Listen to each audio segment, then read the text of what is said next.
Bueno, amigos, buenas tardes, buenas noches o buenos días, dependiendo a qué horas vean este programa.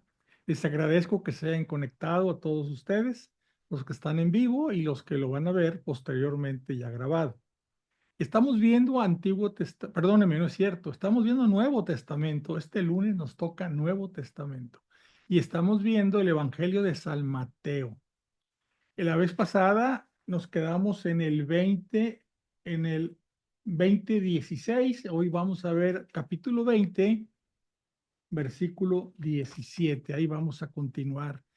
Estamos viendo el Evangelio de San Mateo, que es un evangelio, pues es el más sencillo de leer, ¿verdad? Y es por el que cuando alguien va a empezar a leer por primera vez las Sagradas Escrituras, pues se recomienda que empiecen por este evangelio. Y es un evangelio, pues que sirve mucho para saber las enseñanzas y los hechos de Jesús. Ya estuvimos viendo cómo San Mateo los acomoda, los agrupa, ¿verdad? Agrupa los hechos, agrupa los milagros, no los pone en una línea cronológica como otros evangelistas, sino que los agrupa. Sí nos va llevando desde su inicio de su predicación hasta su muerte y resurrección, pero con un sistema diferente. Anteriormente habíamos visto los tres evangelios, Mateo, Marcos y Lucas, que se llaman sinópticos, que se pueden ver de una sola mirada. Los habíamos visto en forma ordenada, o sea, entresacamos información de cada uno de los tres y lo acomodamos cronológicamente y pudimos ver toda la historia. Pero ahora lo estamos viendo individualmente cada uno de estos evangelios para ver más a fondo sus enseñanzas. Como alguno de ustedes dijo, cada vez que leo el evangelio le encuentro nuevas enseñanzas, profundizo más en lo que Cristo nos quiere enseñar.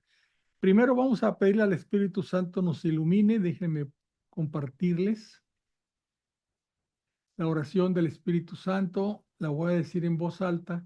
Me acompañan, por favor, en su corazón. Primero nos ponemos en la presencia del Señor, en el nombre del Padre y del Hijo y del Espíritu Santo. Ven, Espíritu Criador, visita las almas de tus fieles, llena de la divina gracia, los corazones que tú mismo has creado. Tú eres nuestro consuelo, don de Dios Altísimo, fuente viva, fuego, caridad y espiritual unción. Tú derramas sobre nosotros los 7 dones. Tú el dedo de la mano de Dios, tú el prometido del Padre. Pones en nuestros labios los tesoros de tu palabra.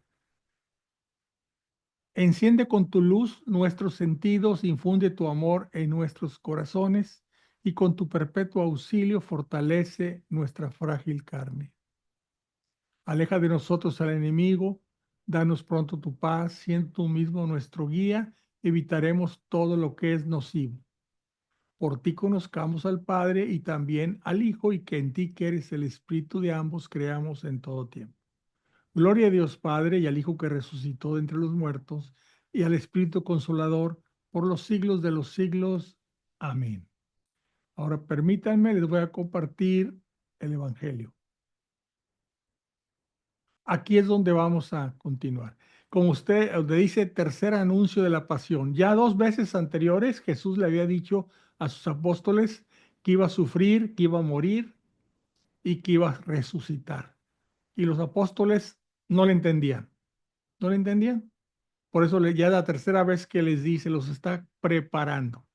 Vamos a ver qué le dice aquí en la tercera anuncio de la pasión. Dice, cuando iba subiendo Jesús a Jerusalén, los judíos siempre cuando van a Jerusalén dicen que suben a Jerusalén, que de hecho está a una altura, ¿verdad? Más alta que el terreno circundante o gran parte del terreno, porque hay más montañas y el monte de los olivos, pero le dicen, subimos a Jerusalén, así dicen los judíos, inclusive en la actualidad. Cuando iba subiendo Jesús a Jerusalén, tomó aparte a los 12 y les dijo por el camino, ya veis que subimos a Jerusalén, donde el Hijo del Hombre será entregado a los sumos sacerdotes y escribas. Lo condenarán a muerte, lo entregarán a los paganos para burlarse de él, azotarle y crucificarlo. Y al tercer día resucitará. Cuando vimos la transfiguración, no sé si se recuerdan, a unos párrafos o capítulos anteriores, que sube al monte y se lleva con él, Jesús se lleva con él a Pedro, a Santiago y los hermanos Santiago y Juan, y se transfigura y se aparece Moisés y Elías que se acercan a Jesús y le hablan.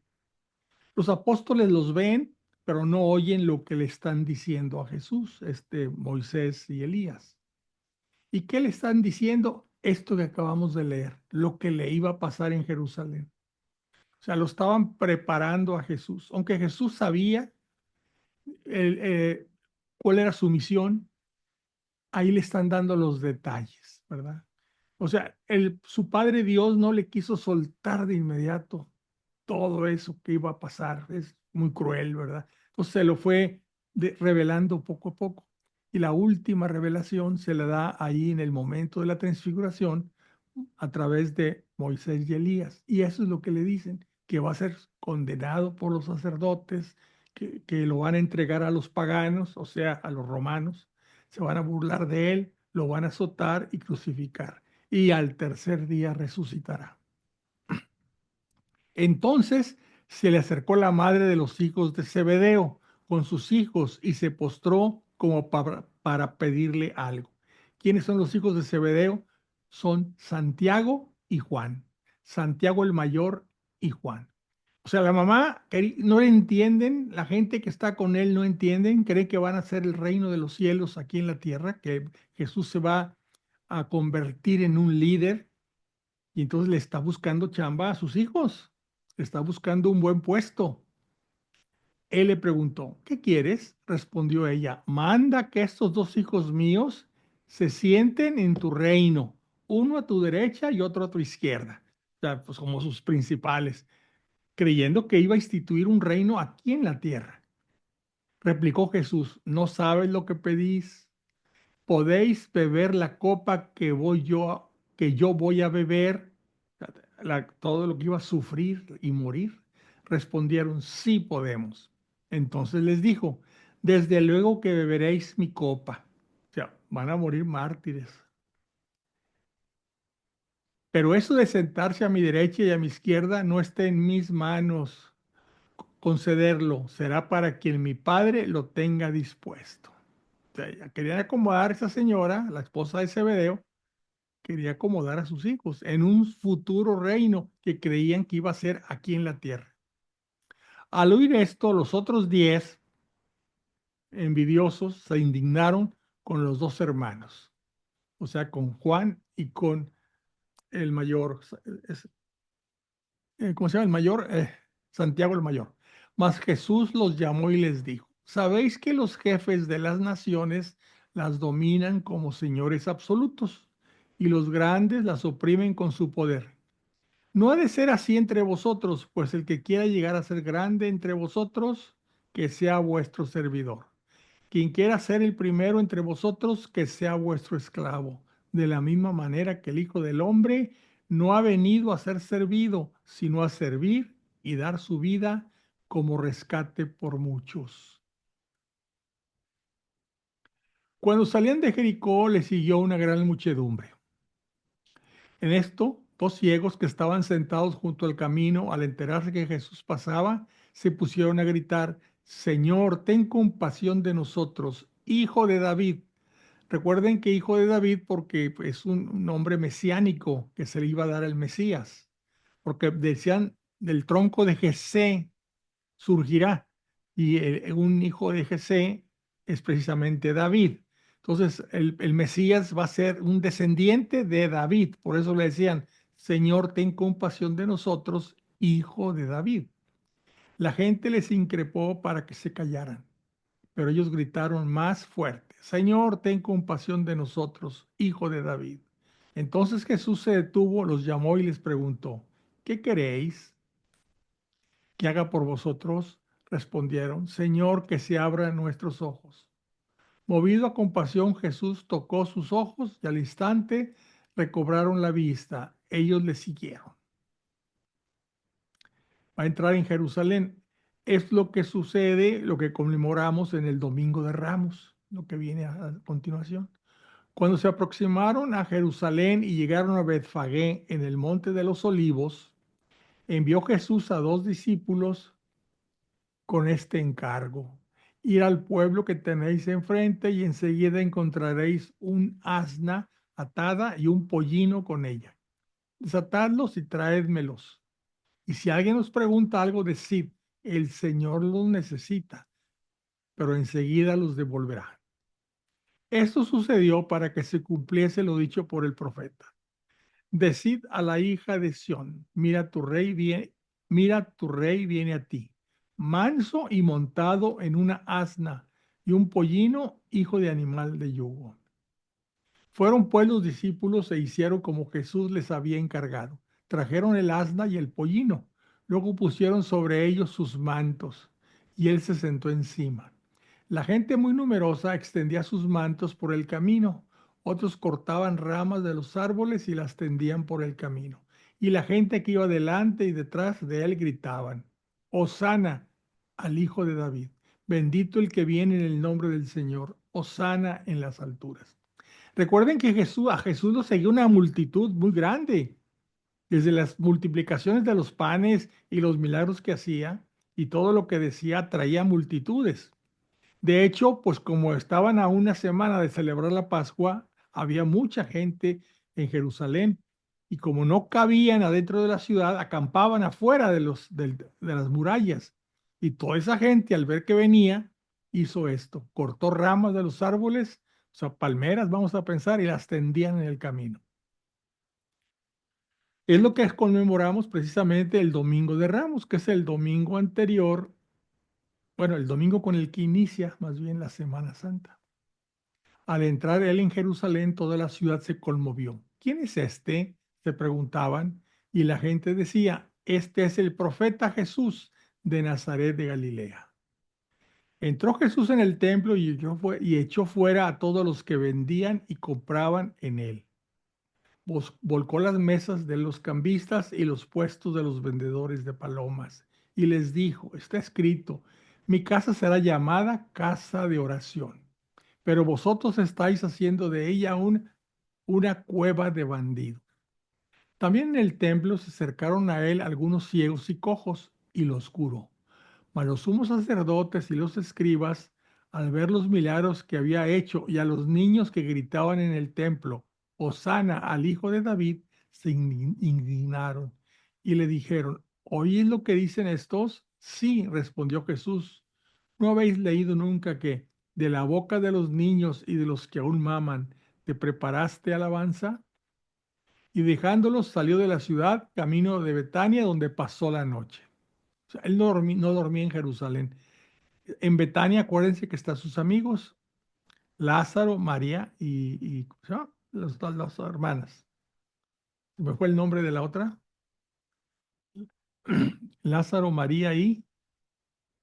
¿Nadie se acuerda del otro nombre? No lo recuerdo. Al amanecer, cuando volvía a la ciudad, sintió hambre. Al ver una higuera junto al camino, se acercó a ella, pero no encontró más que hojas. Entonces le dijo: que nunca jamás brote fruto de ti. Y al momento se secó la higuera. Aquí está dándonos una enseñanza, ¿verdad? Ahorita vamos a ver. Al verlo, los discípulos se maravillaron y decían: ¿cómo ha quedado de repente seca la higuera? Jesús le respondió: os aseguro que si tenéis fe y no vaciláis, no solo haréis lo de la higuera, sino que incluso si decís a este monte: quítate y arrójate al mar, así sucederá.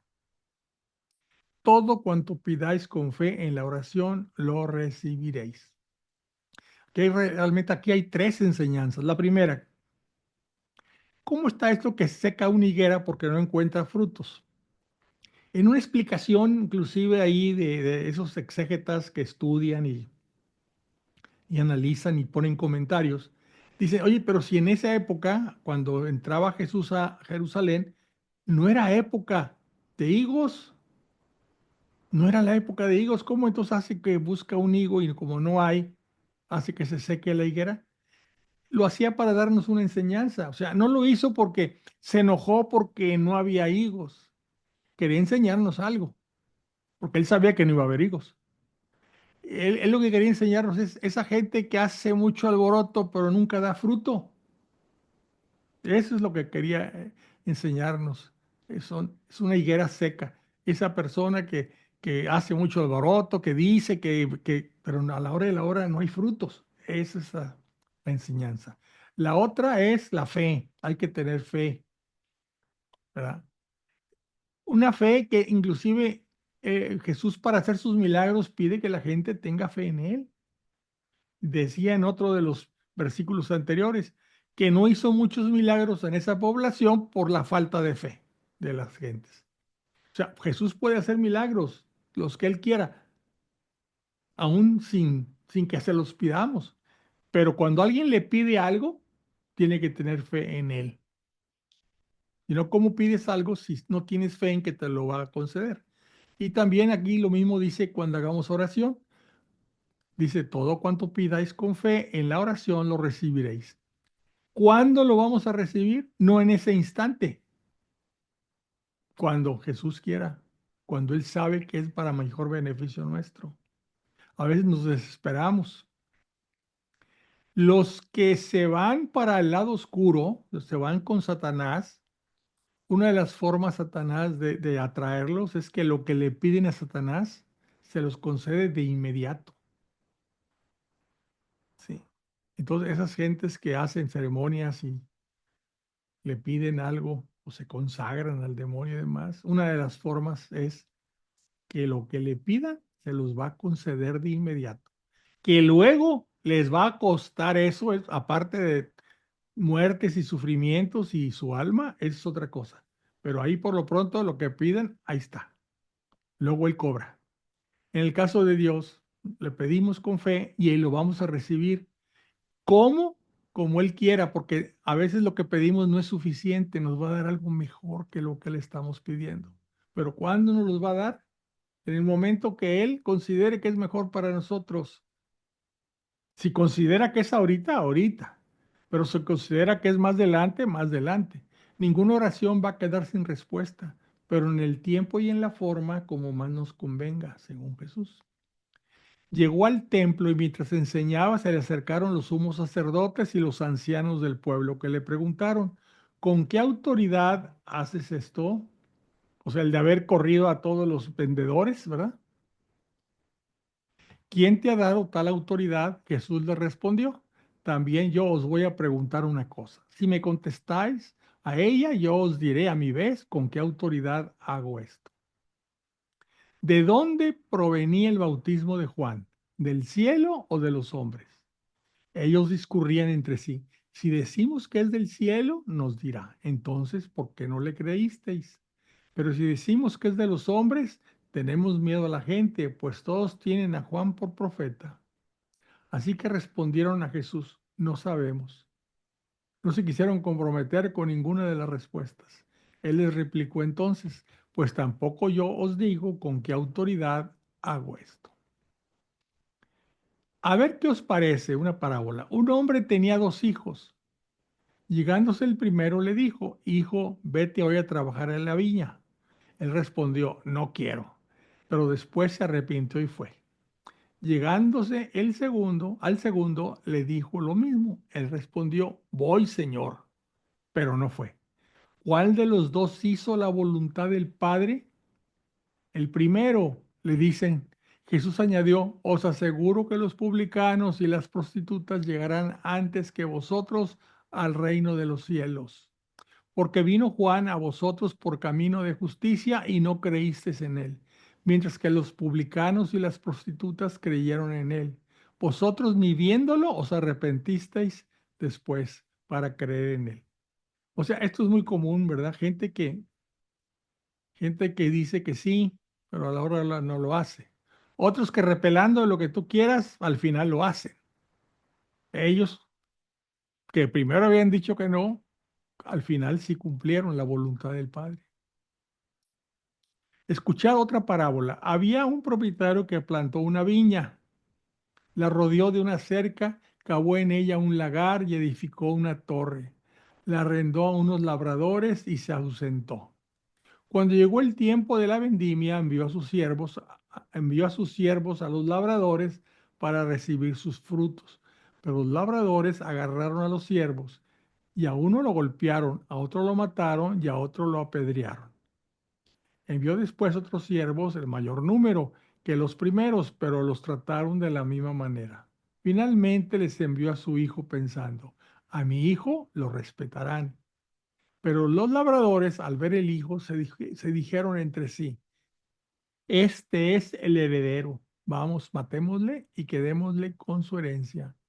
Y agarrándolo, lo echaron fuera de la viña y lo mataron. Cuando venga pues el dueño de la viña, ¿qué hará con aquellos labradores? Le respondieron, dará una muerte miserable a esos miserables y arrendará la viña a otros labradores que le entreguen los frutos de su tiempo, a su tiempo. Jesús les dijo, ¿no habéis leído nunca en las escrituras la piedra que los constructores desecharon en piedra angular se ha convertido?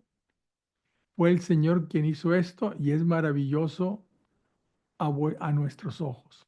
Por eso os digo que se os quitará el reino de Dios para dárselo a un pueblo que rinda sus frutos. Y el que cayere sobre estas piedras se destrozará, y aquel sobre quien cayere quedará aplastado. Los sumos sacerdotes y fariseos, al oír sus palabras, comprendieron que estaba refiriéndose a ellos y trataron de detenerle, pero tuvieron miedo a la gente porque lo tenían por profeta. Eso está muy interesante, las dos partes de la parábola. Los judíos es esa viña, la viña del Señor, ¿verdad? Y pues los que están ahí, los labradores, matan a los profetas que van a anunciarles la salvación, el nuevo reino, el reino de los cielos, que se conviertan, no, nunca creen en eso, en ellos, o creen por un poquito tiempo y luego vuelven a caer en la misma idolatría y lo mismo. Entonces dice, bueno, ahora voy a mandar a mi hijo. ¿Quién está diciendo voy a mandar a mi hijo? El Padre Dios. Y manda al hijo, pero al hijo lo agarran y lo matan. Está hablando se está poniendo como él es el hijo que va a ser muerto por esos labradores. Entonces, ¿qué va a pasar? Pues les va a quitar ese aquí. Por eso os digo que se os quitará el reino el reino de Dios para dárselo a un pueblo que rinda sus frutos. Ok, ustedes no, vamos a buscar un pueblo que son los no judíos, ¿verdad? Un pueblo que esperamos rendir frutos como Jesús, Dios, espera de nosotros. Y por otro lado, lo de la piedra que los constructores desecharon en piedra angular se ha convertido. ¿Qué quiere decir? Bueno, pues todos los judíos vieron a Jesús, no le hicieron caso, lo desechan, en cambio para nosotros es nuestra piedra angular. En Jesús estamos, nuestra iglesia está fundada sobre la piedra de Jesús. Los sumos sacerdotes y los fariseos, al oír sus parábolas, comprendieron que estaba refiriéndose a ellos, o sea, lo entendieron, está hablándonos a nosotros. Nosotros somos esos labradores que hemos matado a los enviados. Ellos no sabían que Jesús era el Hijo, a pesar que Jesús lo predicaba, o no lo creían, y entonces, pues, también matan al Hijo, ¿verdad? Otra parábola. Tomó Jesús, bueno, aquí no creo, eso se los dije otra vez, que Mateo acumula o junta las parábolas, las enseñanzas y los hechos y demás. Aquí creo, no creo que haya dado todas estas parábolas exactamente en la semana esta. Probablemente son parábolas que fue diciendo al, en el transcurso de sus 3 años, ¿verdad? Pero aquí, pues para motivos didácticos, Mateo las junta, ¿sí? Porque son parábolas tan importantes que una tras otra, pues sacan hijo, ¿verdad? Tomó Jesús de nuevo la palabra y les habló en parábolas. Les dijo, el reino de los cielos es semejante a un rey que celebró el banquete de bodas de su hijo.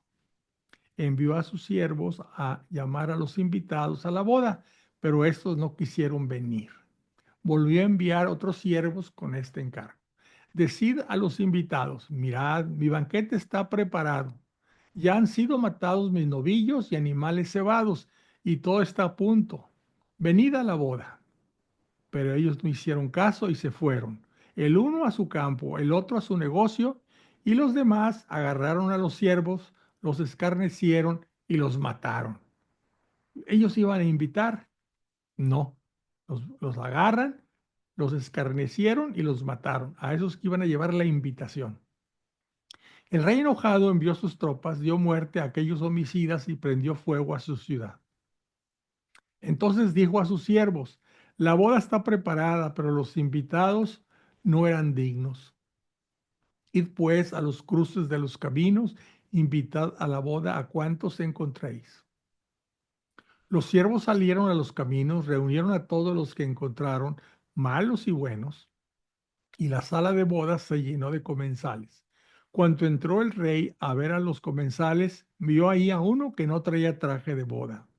Le dijo, amigo, ¿cómo has entrado aquí sin traje de boda? Él se quedó callado.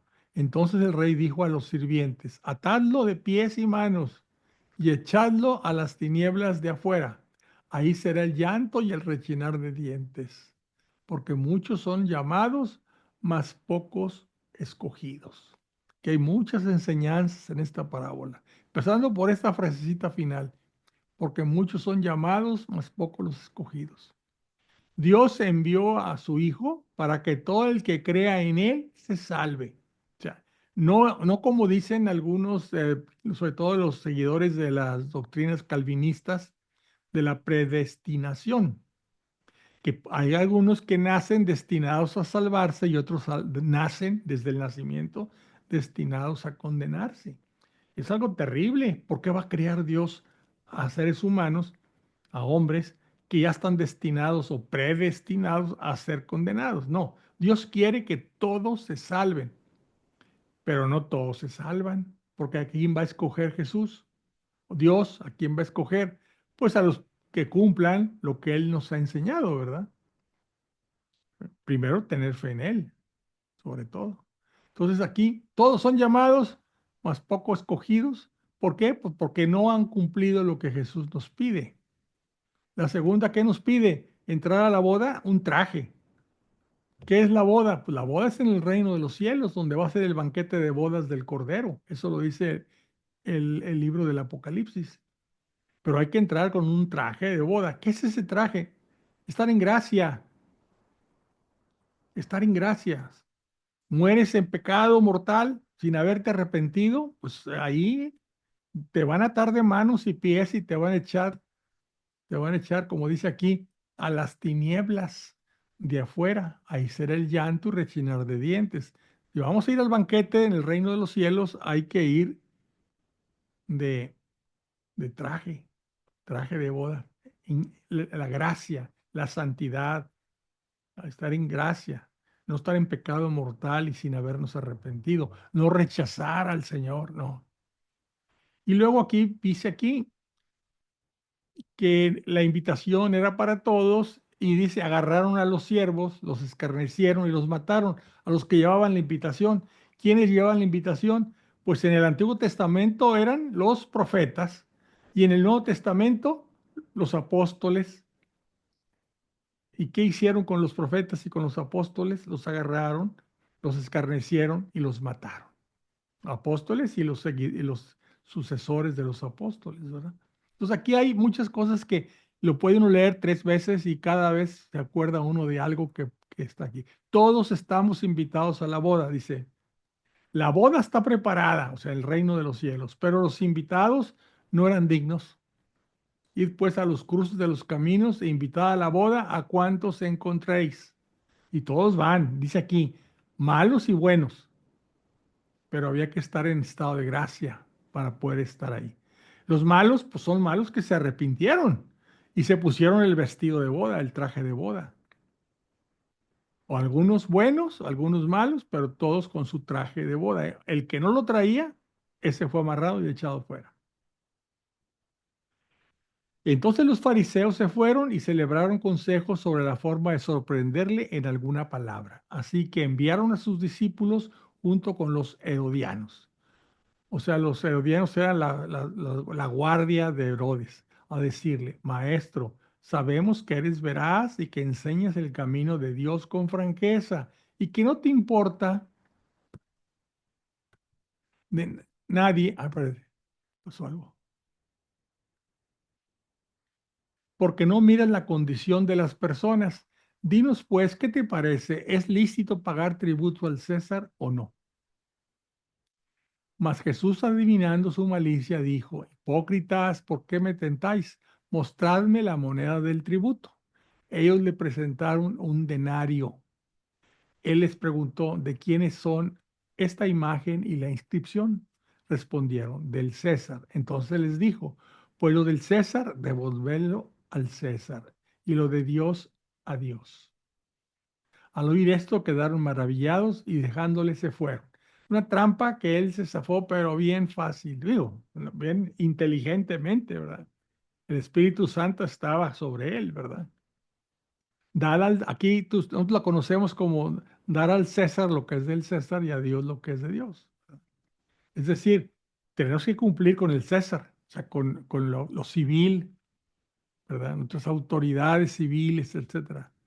Pero ahí hay cosas para esos y cosas para Dios. Ahí no todo es para uno o para el otro. Lo del César, devolverlo al César. Y lo de Dios, a Dios. Está muy interesante esto. Resurrección de los muertos. Esto también es muy impactante. Aquel día se le acercaron unos saduceos. Normalmente los saduceos eran los judíos de mejor posición social porque no estaban tan cerrados, vamos a llamarle de alguna forma, al tratar con los paganos, a tratar con los romanos. Entonces muchos puestos importantes entre los judíos lo tenían los saduceos. Inclusive es una secta de judíos. Los judíos tenían tres sectas. Los fariseos, que eran los que se supone los más cumplidores, estrictos cumplidores de la ley. Los saduceos, entre ellos eran los que estaban a cargo del templo, eran los sacerdotes y sumos sacerdotes y levitas, y los esenios, que eran los que no querían contaminarse y se habían ido de la ciudad o de las ciudades y estaban en el desierto. Esos eran los Disculpe, esenios. ¿aquí dónde dice la zona? A ver, Aquí, aquí, ya que se ponga. Ah, ok, ok. Pones así. Aquí. Todavía falta. seguimos. Maestro, Moisés dijo, ¿alguien muere sin tener hijos? Si alguien muere sin tener hijos, su hermano se casará con la mujer de aquel para darle descendencia a su hermano. Pues bien, había entre nosotros 7 hermanos. El primero se casó y murió, y como no tuvo descendencia, dejó a su mujer a su hermano.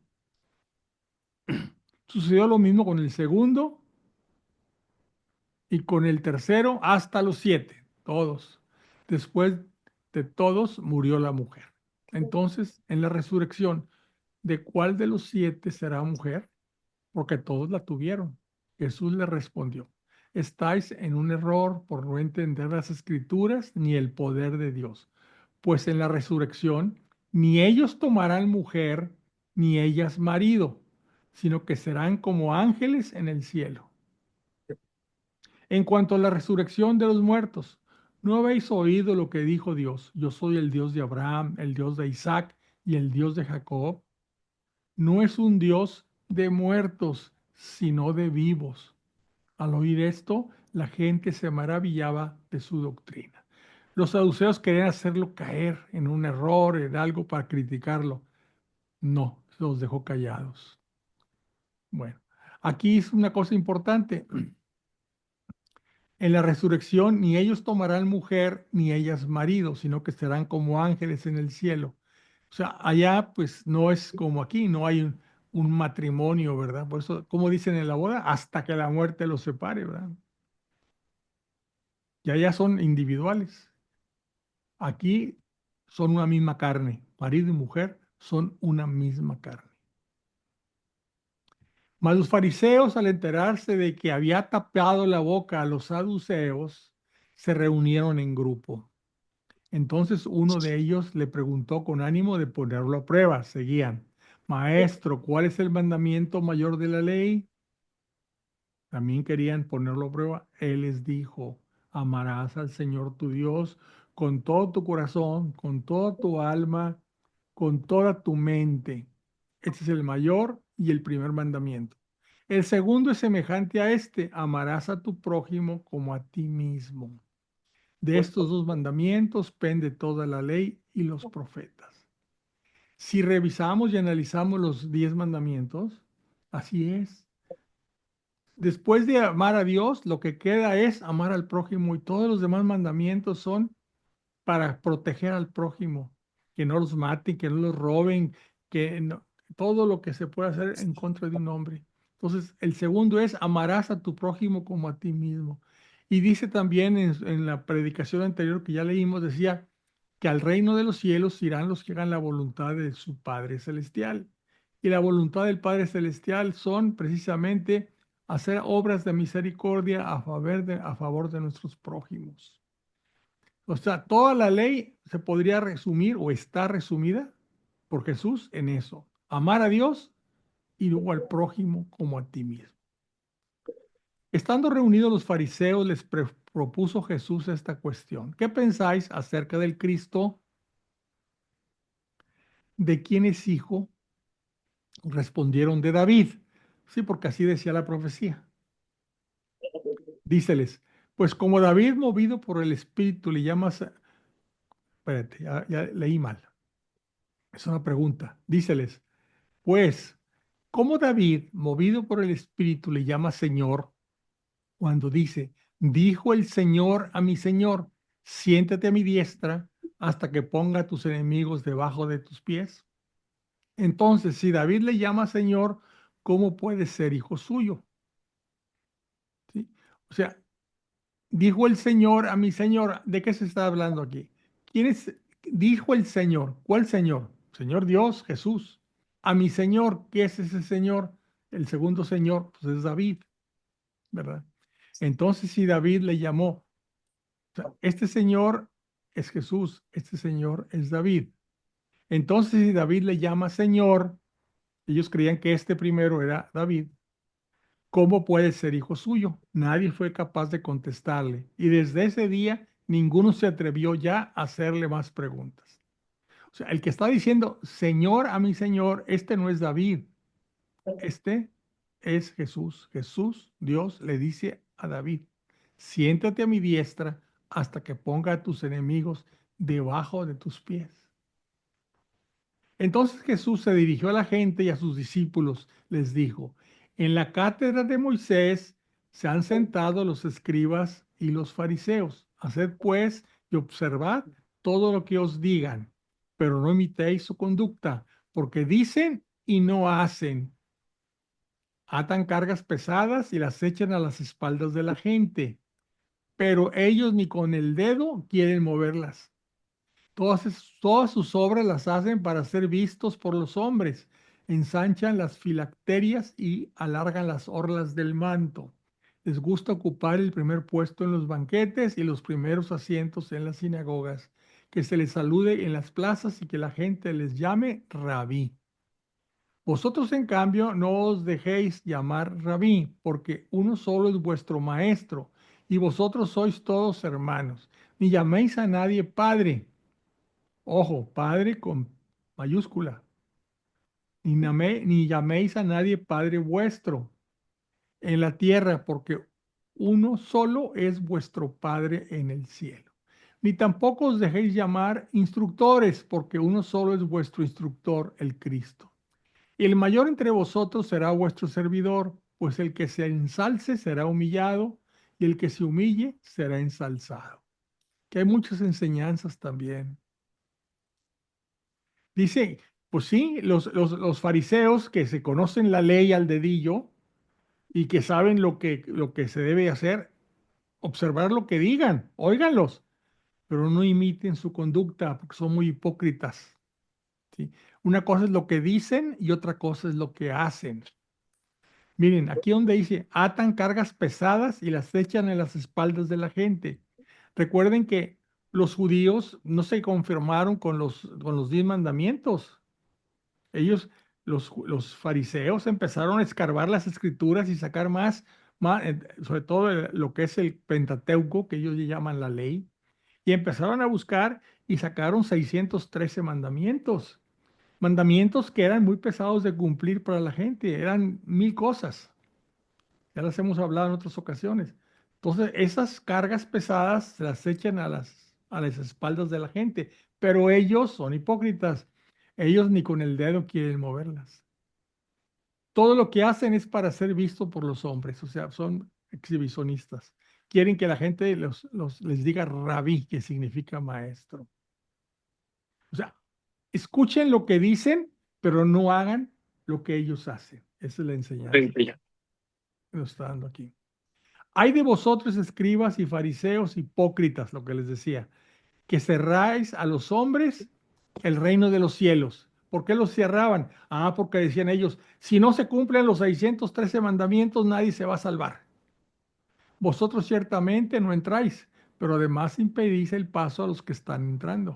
Hay de vosotros, escribas y fariseos hipócritas, que recorréis mar y tierra para ser un prosélito, o sea, buscar un nuevo,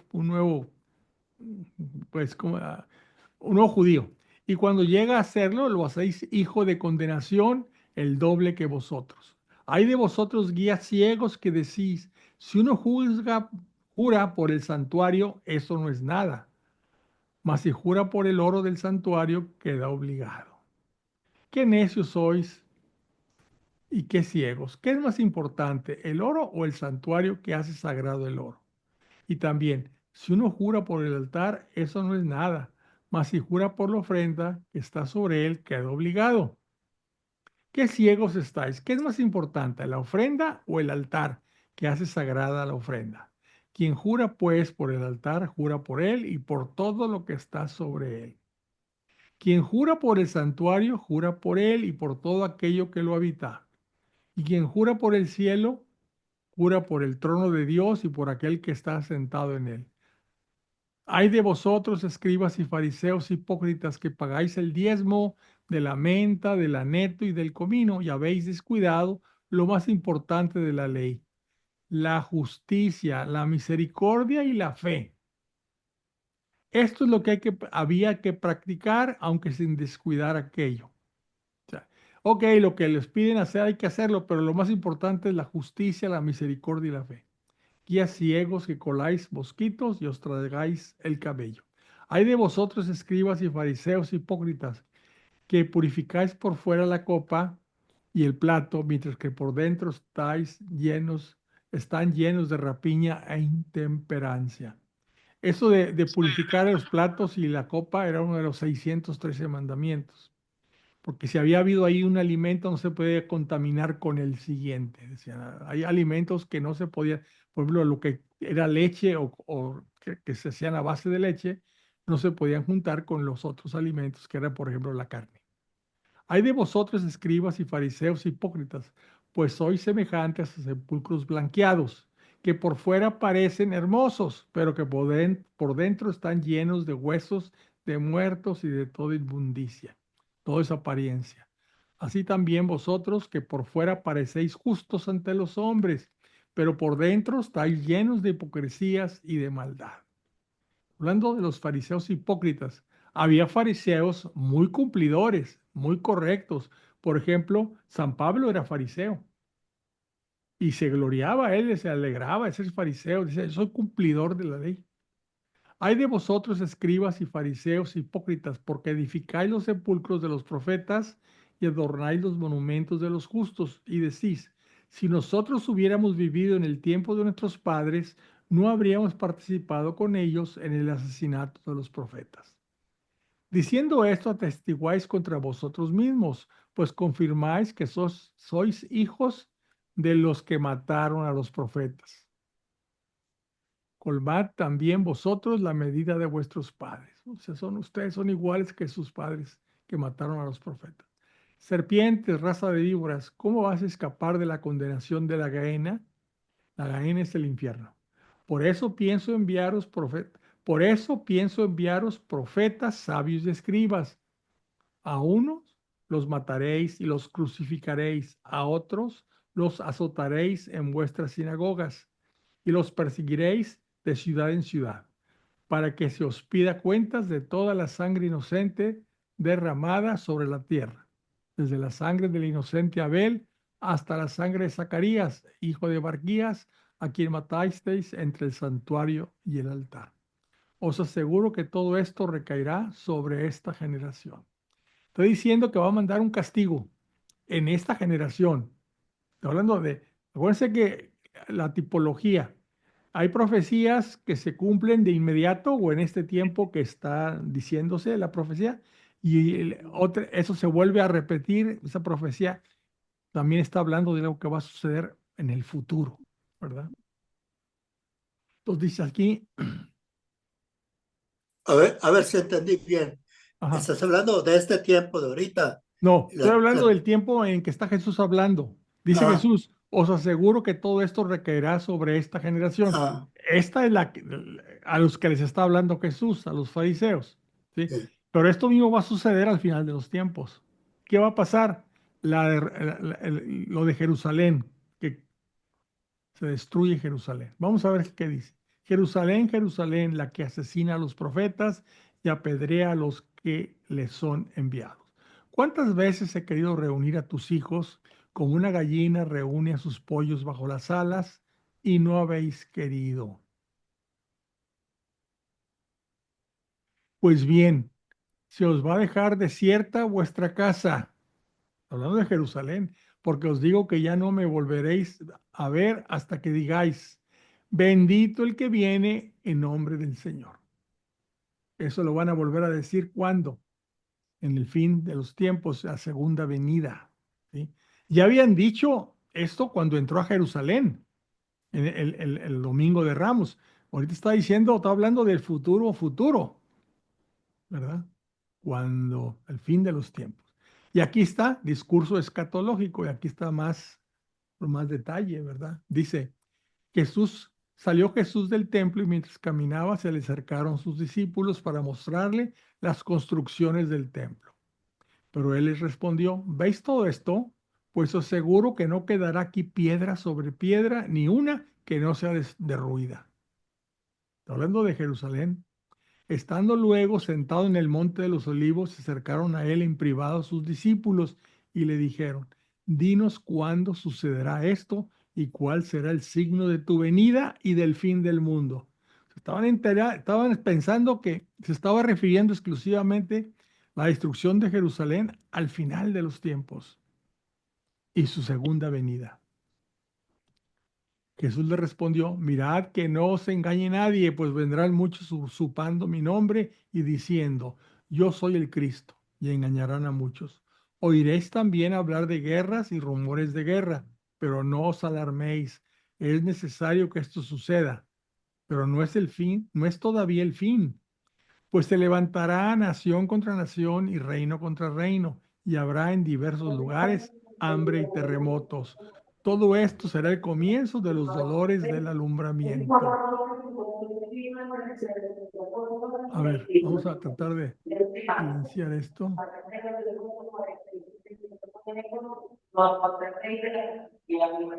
¿Dónde se silencia? Alguien apague el micrófono, se está metiendo ahí sonido, por favor. Bueno, entonces os entregarán a los torturadores y os matarán y seréis odiados de todos los paganos por causa de mi nombre. Muchos se escandalizarán entonces y se traicionarán y odiarán mutuamente. Surgirán muchos falsos profetas que engañarán a muchos. Y al ir creciendo gradualmente la maldad, la caridad de muchos se enfriará. Pero todo el que persevere hasta el final se salvará. Está hablando de lo que va a pasar al final de los tiempos, antes de la segunda venida. ¿Sí? Antes de la segunda venida, dice, porque acuérdense cómo dice aquí, dinos cuándo sucederá esto y cuál será el signo de tu venida y del fin del mundo. Aquí están hablando del fin del mundo, no de la destrucción de Jerusalén, sino la del fin del mundo. Y aquí les dice, vendrán muchos usurpando mi nombre y diciendo yo soy el Cristo. Se aparecen muchos falsos profetas, muchos falsos mesías, tratando de confundir a la gente, ¿verdad? Y habla de las guerras, habla de que se levantará nación contra nación. Está hablando de todo lo que está escrito en el libro del Apocalipsis, que ya leímos, ¿verdad? Y también pues la tribulación, ¿verdad? Se van a entregar a los torturadores y se os matarán, seréis odiados de todos los paganos por causa de mi nombre. Entonces aquí está hablando de que al final va a haber que va a ir creciendo gradualmente la maldad, pues es lo que está pasando ahorita. Y la caridad de muchos se enfriará, o sea, el amor por el prójimo, pero el que persevere hasta el final se salvará. Y luego dice, se proclamará esta buena nueva del reino en el mundo entero para dar testimonio a todas las naciones. Y entonces vendrá el fin. Esto de proclamar la buena nueva, pues ya se está haciendo a todo el mundo entero. En aquellas épocas era muy difícil, pero ahorita, desde que el mundo está comunicado, lo que decimos aquí en este internet se puede estar oyendo en cualquier parte del mundo, el que le interese, aquí está. ¿Sí? Entonces, la buena nueva del reino, la buena nueva del reino se está conociendo en el mundo entero. Ya es raro alguien que no sepa que existió Jesús. Solamente la gente de muy bajo, ¿cómo le puede decir? Uso de tecnología, ¿verdad? Sí, tal vez muchas gentes que no tienen acceso o no entienden, pues no lo han sabido. Todavía conviene y necesitamos ir a proclamar la buena nueva. Ahora, muchos la oyeron y no la entendieron. También hay que explicárselas. A ver, entre paréntesis, hoy vi Sí. un video en donde Ujú, habla de que aproximadamente 1 millón de musulmanes ujú, de Irán ujú. están tratando de ser conversos a la religión católica. Pues qué bueno, Si, si fabuloso. lo, si lo puedo bajar, se Ujú, los envío, porque órale. está muy interesante la explicación. Es que yo siento que ahorita, digo, vamos a salirnos un poquito, que están sucediendo muchas cosas que están ahí profetizadas. En este evangelio, en las cartas de Pablo y en el libro del Apocalipsis, hay muchas cosas que uno dice, es que esto estaba profetizado y está sucediendo. A lo mejor está sucediendo en un poquito, como diría yo, en cámara lenta. No se vino todo de un solo golpe. Pues Pero aquello de como que pasó con África, ¿no? vendrá la apostasía y estamos viendo que, pues, que ahí viene. La Sí. apostasía. O sea, el desconocer todo lo que enseñó Jesús, es al volver a vivir sin Cristo. Y estamos viendo las guerras, los terremotos, las enfermedades, todo eso. Dice uno, pues, parece que ahí viene. Pues nomás que viene como en cámara lenta, ¿verdad?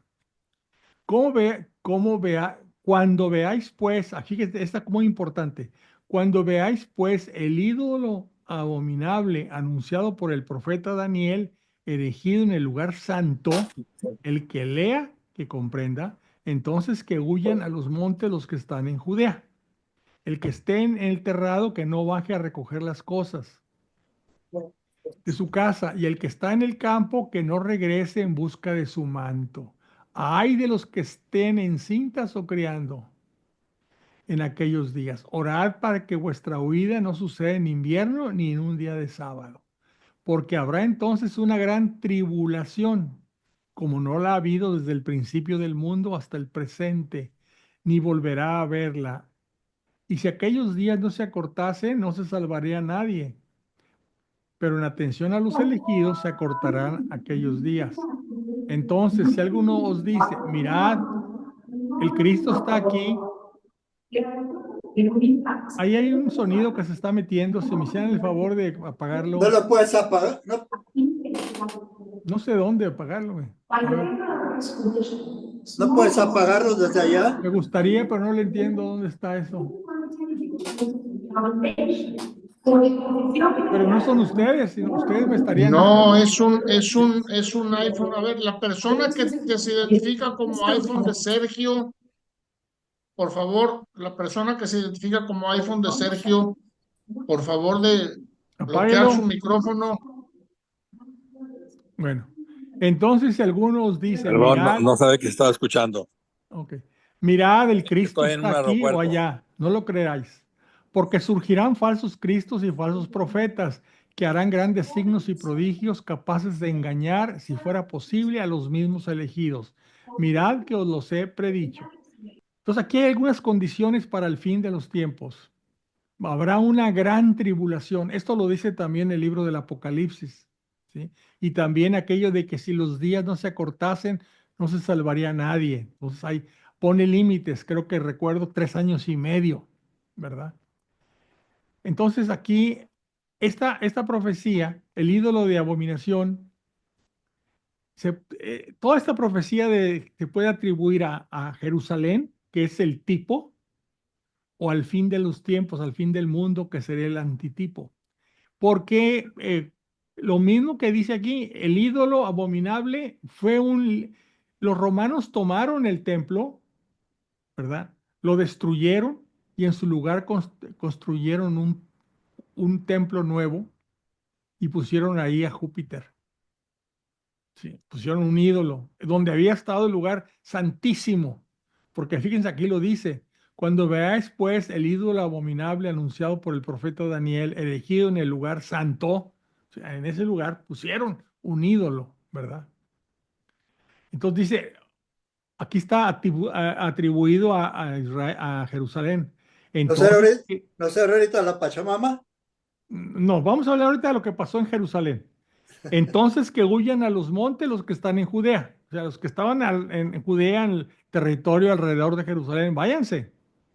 ¿Por qué? Porque aquí viene el fin. Y el fin fue la destrucción de Jerusalén por los romanos en el año 70, ¿verdad? Y entonces habrá una gran tribulación como no la hubo. En aquellos tiempos también todos fueron perseguidos los judíos, se despobló totalmente Jerusalén. ¿Sí? Ya no había judíos en Jerusalén, estaban despoblados, se habían ido a otros pueblos, ¿verdad? Una tribulación. Ahora, aquí también está hablando del fin de los tiempos. Acuérdense que habla el libro del Apocalipsis que surgirá una bestia del mar y una bestia de la tierra. La bestia del mar será un líder político y la bestia de la tierra un líder religioso, y que Satanás le dará poder al líder de la tierra, al líder del mar. Entonces, todo eso ya está también profetizado para que ocurra al final de los tiempos. Ese es el antitipo. El tipo aquí lo está diciendo, atribuido a Jerusalén, y el antitipo a todo el mundo. Así que si os dicen, está en el desierto, no salgáis, o sea, el Hijo del Hombre. Está dentro de la casa, no lo creáis, porque como el relámpago sale por oriente y brilla hasta occidente, así será la venida del Hijo del Hombre. Donde esté el cadáver, ahí se reunirán los buitres. Esto es el fin del mundo. Cuando venga el Hijo del Hombre, todo mundo nos vamos a enterar.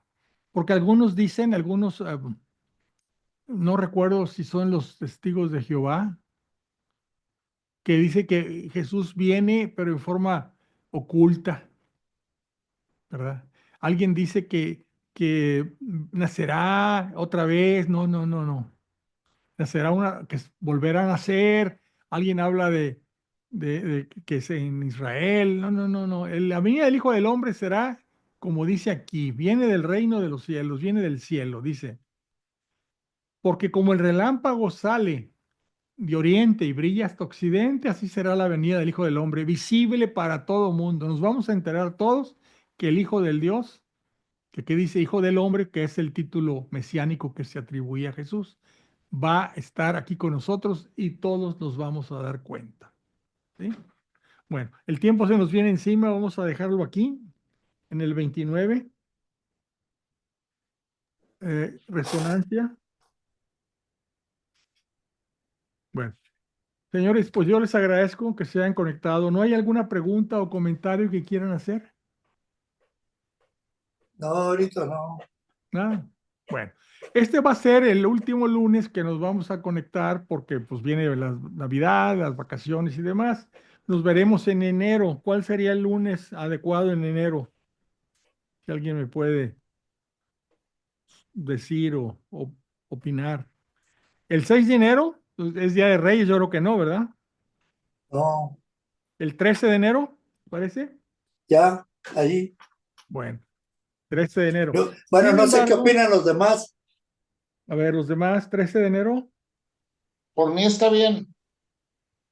porque el día 6, pues algunos tienen rosca de Reyes o algo, ¿no? Yo voy a venir viajando ese día de regreso. Bueno, pues sí, porque realmente es el inicio de la semana, ¿no? Ya Sí. laboral. Ahí termina el puente. Guadalupe Reyes. Pues sí, ahí termina. Bueno, les agradezco No, pues que el estén lunes conectados. 13 está bien. Bien. Les quiero decir a todos los que vean esta emisión, pues la feliz Navidad, que pasen una feliz Navidad, una feliz cristiana Navidad, que recordemos que la Navidad estamos celebrando el nacimiento de Jesús. No es una fiesta a base de pura comer y beber, no, estamos haciendo una celebración por el nacimiento de nuestro Salvador. Recordemos siempre eso. ¿Cuál es la mejor forma de celebrar la Navidad? Asistiendo a la misa de Navidad, ya sea el 24 en la noche o el 25 durante el día. Comulgar para recibirlo en nuestra alma es la mejor forma de celebrar la Navidad. Perdón. Hay que pedir para que haya sacerdotes confesando. Así. Lo importante es eso. Si no hay cena, si no hay regalos, eso es No, eso no cosa. importa. Lo importante es celebrar con el Señor, porque es su nacimiento. Se convirtió. A mis años me conformo con llegar. Bueno, pues muchas gracias. Ya lo demás es hora. Les deseo gracia y paz a todos. Buenas noches. Felicidades a todos, gracias.